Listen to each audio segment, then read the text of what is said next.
I want to really be fly and keep up with the Joneses and show everybody how well I'm doing. And then the money kind of becomes a distraction. It attracts you to the wrong people. You react in the wrong way when you get in a situation where you do have resources, and next thing you know, the resources are gone. And this happens a lot, particularly when you talk about the celebration of like the celebrity culture. Celebrities are they're really marketing vehicles for the most part. They're there to promote lifestyles or looks that other regular people might fantasize about, so they start copying their favorite celebrity. And my wife sent me something the other day where she was showing me that most of the people that buy the really expensive stuff are like regular people. They're not like the celebrities don't have to buy this stuff. I remember one time Beyonce had a coat that she put out that was $40,000. I don't know if you all remember the coat she put out for $40,000. It was really interesting, right? Because first of all, Beyonce didn't buy a $40,000 coat, but then also I kind of speculated that they weren't really trying to sell the coat for $40,000. They were trying to make you feel like it was a $40,000 coat so that you would go buy it when they dropped the price to $5,000.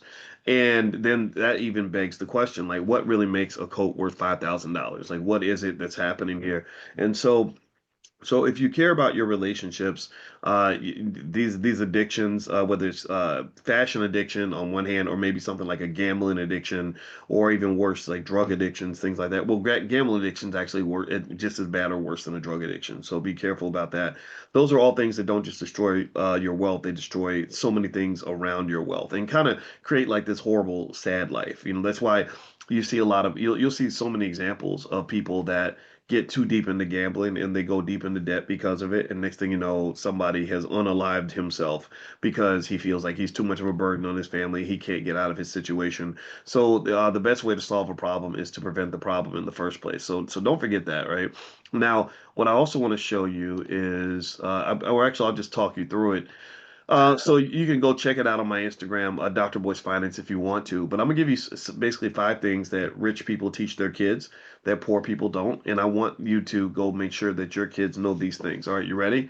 Write these down, things down. Number one, wealthy people that understand wealth, they teach their children ownership and control. They teach them how to go into situations where they're the owner, they're the controller. I was thinking about Facebook and how Mark Zuckerberg, who's a smart guy, but I know there's for a fact that there's many people in our community who are just as smart, how he owns such a massive percentage of Facebook, right? This company is hundreds of billions of dollars in value, and he maintained a lot of the ownership, not just for economic reasons, but for power and control reasons. He didn't want to give away power and control.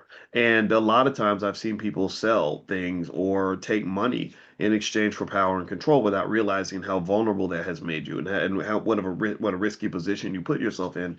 So seeking some sort of ownership and being willing to make a concession for ownership, avoiding the temptation of short, easy money for the long-term benefit of ownership and control is really important. I remember that scene in Boys in the Hood where they were giving all of them like these checks for like $80,000 to sign these contracts. They would give control to their manager forever, like their whole career. And they did that because they'll dangle the short-term gratification in front of you, in exchange for some sort of long-term deal with the devil.